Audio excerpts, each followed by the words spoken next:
வணக்கம், நான் உங்கள் சங்கவி.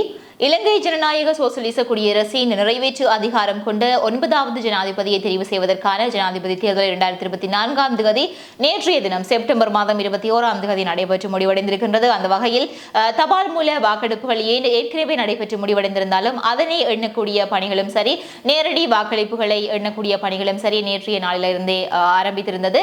அந்த வகையில் அதற்கான முடிவுகள் நேற்று நள்ளிரவில் இருந்தே பணிகள் அனைத்துமே ஆரம்பித்து சென்று கொண்டிருந்தது. அது மட்டுமல்லாமல் நள்ளிரவில் இருந்து அனைத்து முடிவுகளும் கிடைக்கப்பெற்றுக் கொண்டிருந்தது. இதுக்கு முதலும் கூட நான் ஒரு காணொலி ஒன்றை பதிவிட்டிருக்கின்றேன். அதிலேயுமே நீங்கள் சில விடயங்களை பார்த்து தெரிந்து கொள்ளலாம். இதுல ஒரு முக்கியமான விடயம் ஒன்றை நான் சொல்வதற்காக உங்களுக்கு வந்திருக்கின்றேன். அதாவது ஒரு அதிரடி திருப்பம் என்று கூட சொல்ல முடியும்.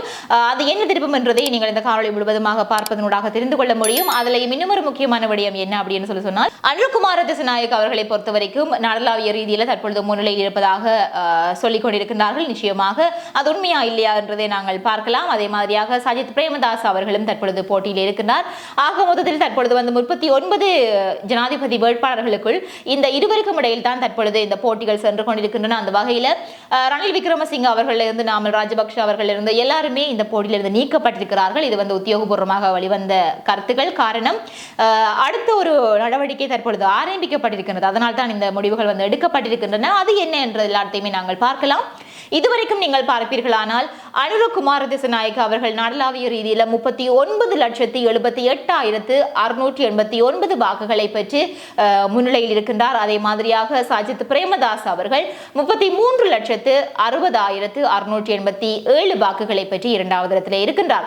இந்த அடிப்படையில் அனுரகுமார் அவர்கள் பெற்ற வாக்குகளை பார்ப்போமானால் 40.1% இருக்கின்றது. அதே சமயம் சஜித் பிரேமதாஸ் அவர்களினுடைய சதவீதமாக 33.87% பதிவாகி இருக்கின்றது. ஆகவே இவ்வாறு சென்று கொண்டிருக்கக்கூடிய இந்த ஒரு சூடுபிடித்த கள நிலவரத்தில் ஏனையவர்கள் நீக்கப்பட்டதற்கான காரணம் என்ன? இதற்காக இந்த இரண்டு பேரையும் மட்டும் தற்பொழுது போட்டியாளர்கள் என்று சொல்லுகின்றீர்கள் என்று நீங்கள் கேட்கலாம். காரணம், தற்பொழுது விருப்பு வாக்குகள் எண்ணப்பட்டுக் கொண்டு இருக்கின்றது.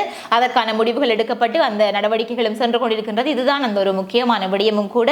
இந்த விருப்பு வாக்குகள் எண்ணப்பட வேண்டிய அவசியம் வருமா என்கின்ற கேள்வி நிறைய பேருக்குள்ளே இருந்தது. அந்த அடிப்படையில் தற்பொழுது இல்லை, அது எண்ணியே ஆக வேண்டும் என்கின்ற முடிவை எடுத்து தற்பொழுது அந்த பணிகளும் ஆரம்பிக்கப்பட்டிருக்கின்றது. ஆகவே இந்த ஜனாதிபதி தேர்தலுக்கான முடிவுகள் என்பது இன்று நள்ளிரவு 2 மணி வரைக்கும் கூட செல்வதற்கான வாய்ப்புகள் இருக்கின்றது. அவ்வளவுக்கு சென்றால் ஆச்சரியப்படுவதற்கு கூட இல்லை.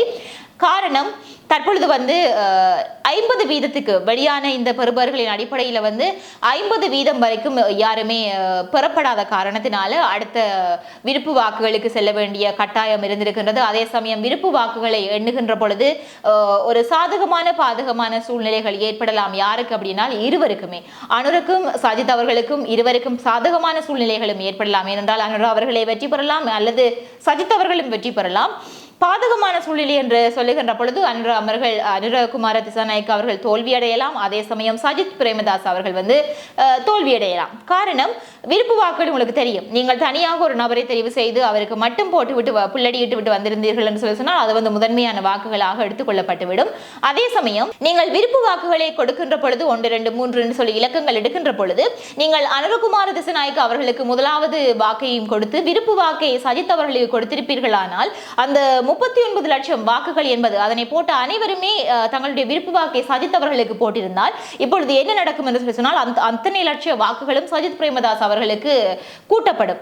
அதே சமயம் ஒருவேளை அவருக்கு அவர்களுக்கு போட்டவர்கள் இல்லை, நாங்கள் வேறு யாருக்குமே போடவில்லை, அவருக்கு மட்டும்தான் போட்டோம் என்று சொன்னால் எந்தவித மாற்றங்களும் ஏற்படாது. இந்த மாதிரியாக இப்ப அனுரகுமார திசாநாயக்கையை வைத்துக் கொண்டு நான் சஜித் அவர்களுக்கு சொல்வது போன்றே இது மாறி அனுரகுமார் அவர்களுக்கும் சொல்லலாம். ஏனையவர்கள் மற்றவர்களுக்கு போட்ட அனைவரும் இரண்டாவது விருப்பு வாக்கை அனுரகுமார் அவர்களுக்கு போட்டிருந்தார் என்றால் அவர் தன்னுடைய அந்த முதல் நிலையை தக்க வைத்துக் கொண்டு அவரே ஜனாதிபதியாக தெரிவு செய்யப்படுவதற்கான வாய்ப்புகள் இருக்கின்றது. ஆகவே நிச்சயமாக நிறைய இடங்கள்ல 70% வாக்குகளை பெற்று அனுரகுமார் அவர்கள் வெற்றியடைந்து விட்டார் என்கிற செய்திகளை பார்க்கக்கூடியதாக இருக்கின்றது. அதே சமயம் இத்தனை சதவீதங்கள் வாக்குகள் வந்தாகிவிட்டது, இத்தனை சதவீதங்கள் பின்னடைவை பெற்றிருக்கின்றார், ஆகவே தோல்வியடைந்து விட்டார் என்கின்ற நிறைய பொய்யான தகவல்களை காணக்கூடியதாக இருக்கின்றது. நான் உங்களுக்கு தரக்கூடிய தகவல் உத்தியோகபூர்வ இணையதளத்தினூடாக வெளியிடப்படுகின்ற தகவல்களை மட்டுமே நான் உங்களுக்கு தந்து கொண்டிருக்கின்றேன்.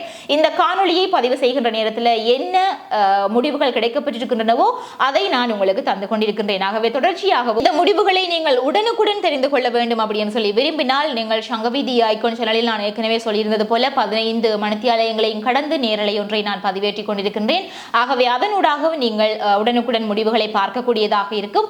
அந்த நேரலையில அனைத்து முடிவுகளையும் நான் உடனுக்குடன் தந்து கொண்டே இருப்பேன். அது நள்ளிரவு 2 மணித்தியாலங்கள் 2 மணி கடந்து எத்தனை மணித்தியாலங்கள் சென்றாலும் கூட அந்த முடிவுகளை நான் உங்களுக்கு தந்து இறுதியாக அந்த நிறைவேற்று அதிகாரம் கொண்ட 9வது ஜனாதிபதி யார் என்கின்ற அந்த முடிவு தீர்க்கமான முடிவை நான் உங்களுக்கு அறிவிக்கும் வரையும் இந்த நேரலை பணியிலே இணைந்திருப்பேன் என்றதை நான் இந்த இடத்துல தெரிவித்துக் கொள்கின்றேன். அதே சமயம் தொடர்ச்சியாகவும் பார்த்தீங்கன்னு சொல்லிச்சுனால் இப்படி கிடைக்கக்கூடிய முக்கியமான விடயங்களை நான் சிறு சிறு காணொலிகளாக தொகுத்து உங்களுக்கு அடிக்கடி பதிவேற்றி கொண்டே இருப்பேன். ஆகவே நீங்களும் அவற்றை பார்த்துக் கொள்ளலாம். அதே மாதிரியாக சங்கவீதி ஐகான் சேனலை சப்ஸ்கிரைப் செய்யாதவர்கள் சப்ஸ்கிரைப் செய்து இணைந்து கொள்ளுங்கள். ஏனென்றால் இதன் பின்னராக நான் போடக்கூடிய காணொலிகளை உங்களுக்கு உடனுக்குடன் பார்த்துக் கொள்ளக்கூடியதாக இருக்கும். அதற்கு நீங்கள் செய்ய வேண்டியது சப்ஸ்கிரைப் செய்துவிட்டு பக்கத்தில் இருக்கக்கூடிய பெல் பட்டனை கிளிக் செய்து ஓல் என்கின்ற ஆப்ஷனை நீங்கள் வைத்துக் கொள்ளுங்கள். அப்பதான் உங்களால் நான் போடக்கூடிய அனைத்து காணொலிகளையும் உடனுக்குடன் அறிந்து கொள்ளக்கூடியதாக இருக்கும். அது மட்டுமல்லாமல் இந்த காணொலியை ஏனையவர்களுக்கு பகிர்ந்து கொள்ளுங்கள். காரணம் உலகளாவிய ரீதியில இன்றைக்கு இலங்கையினுடைய இந்த ஜனாதிபதி தேர்தல் என்பது பெரிய ஒரு பேசு பொருளாக மாறி இருக்கிறது. எல்லாருமே பெரிய ஒரு ஆவலான ஒரு விடயத்தை எதிர்பார்த்திருக்கிறார்கள். அதே சமயம் இன்னொரு முக்கியமான விடயத்தை தெரிவித்துக் கொள்ள வேண்டும். அனுரகுமார திசாநாயக்க அவர்களை பொறுத்தவரைக்கும் நாடளாவிய ரீதியில முன்னிலையிலே இருக்கின்றார். குறிப்பாக தென்பகுதியில பாரியளவு வாக்குகளை பெற்று முன்னிலையில இருந்து கொண்டிருந்தார். ஆனால் தமிழ் மக்களை பொறுத்த வரைக்கும் தமிழர் பகுதியிலே பாரிய அளவான பின்னடைவை மட்டுமே அவர் சந்தித்திருந்தார். அதாவது சஜித் பிரேமதாஸ் அவர்களுக்கான பாரிய அளவான ஒரு ஆதரவை நீங்க அனைத்து முடிவுகளையுமே காணக்கூடியதாக இருந்திருக்கும். இந்த 25 மாவட்டங்களையும் மொத்தமாக உண்மைக்கு சொல்ல போனால் வடமாகாணத்தினுடைய 5 மாவட்டங்களினுடைய ஒட்டுமொத்த வாக்கு எண்ணிக்கைகளும் வெளியாக இருந்தது. ஆனால் தற்போது இந்த விருப்பு வாக்குகள் எண்ணப்பட்டுக் கொண்டிருக்கிற காரணத்தினால அந்த வாக்குகள் இனிமேல் அது வெளியாகும். ஆகவே இதற்கு முதல் நடந்த அனைத்து தேர்தலினுடைய முதன்மையான வாக்குகளினுடைய முடிவுகள் இந்த 5 மாவட்டங்களுக்கு கிடைத்தாயிற்று. ஆனால் அந்த 5 மாவட்டங்களிலேயும் கூடுதலாக சஜித் அவர்களுக்கான தமிழ் மக்களினுடைய ஆதரவு மீண்டுமாக கிடைத்திருக்கின்றது. மீண்டுமாக என்று நான் சொல்வது 2019ஆம் ஆண்டு ஜனாதிபதி தேர்தல் உங்களுக்கு தெரிந்திருக்கும். ஒட்டுமொத்த தமிழர்களும் சஜித் பிரேமதாஸ் அவர்களுக்கு பலத்த ஆதரவை தெரிவித்திருந்தார்கள். தற்பொழுது ஒரு சின்ன அரசியல் நகர்வின் காரணமாக அரியநேந்திரம் அவர்கள் தமிழ் பொது வேட்பாளராக நிறுத்தப்பட்டதன் காரணமாக சஜித் பிரேமதாஸ் அவர்களினுடைய ஆதரவு சற்று குறைந்திருக்கு என்று சொல்ல முடியும். இருந்தாலும் அவரை நிறுத்திய பொழுதும் தன்னுடைய ஆதரவையும் தன்னுடைய மக்கள் பலத்தையும் மீண்டுமாக அவர் உறுதிப்படுத்தி இருக்கின்றார். ஆகவே பொறுத்திருந்து பார்க்கலாம். இந்த மாற்றங்கள் இந்த தற்பொழுது இருக்கக்கூடிய இந்த முதன்மையும் 2வது நிலைமையும் என்கின்ற இந்த விடயம் ஒருவேளை விருப்பு வாக்குகளினுடைய எண்ணிக்கையினுடைய முடிவில் மாற்றம் அடையலாம், மாற்றம் அடையாமலும் இருக்கலாம். அது யாருடைய கைகளிலும் கிடையாது. ஆனால் ஒரு முடிவு திட்டவட்டமாக உத்தியோகபூர்வமாக வெளியாகும் வரைக்கும் தயவு செய்து போலியான தவறான செய்திகளை நம்பி ஏமாறாதீர்கள். உத்தியோகபூர்வமான தகவல்களுக்காக காத்திருங்கள். உடனுக்குடன் அறிந்து கொள்வதற்கு சங்கவீதி ஐகான் சேனலை சப்ஸ்கிரைப் செய்து நேரலையில் இணைந்து கொள்ளுங்கள். இதே மாதிரியாக நான் மற்றொரு காணொலியில் நான் உங்களை சந்திக்கிறேன்.